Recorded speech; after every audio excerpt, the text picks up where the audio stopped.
আজ আবার নিয়ে আসলাম রিয়েলমি 15X, অসাধারণ একটা ফোন। এই অপূর্বদা নিল, আমাদের খুব মানে প্রিমিয়াম কাস্টমার, ভালো কাস্টমার, আর অনেক দূর থেকে এসছে। দাদা রঙের কাজ করে, খুব ভালো আমাদের কাস্টমার। আমি আনবক্সিং করছি দাদার এই ফোনটা।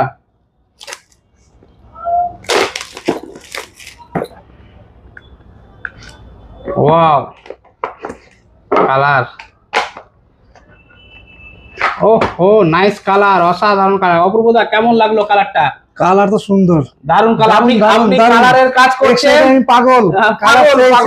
দারুন দাদা, একদম সাকিন ব্লু কালার, সেই দারুন দারুন দারুন। আর যাদের মোবাইলে দরকার আছে এই দোকানে চলে আসবে। দাদার দোকানের নামটা একটু বলে দেন। আচ্ছা, আমার দোকানের নাম হচ্ছে ফিরোজ টেলিকম, কালিয়াচক। এই দাদা মানে খুবই খুশি কালারটা পেয়ে। যা হোক, এই মোবাইলটা নিতে হলে চলে আসুন আমাদের শপে। আর আমাদের শপ খোলা থাকে 9টা থেকে রাত 9টা পর্যন্ত। অবশ্যই আসুন। Thank you.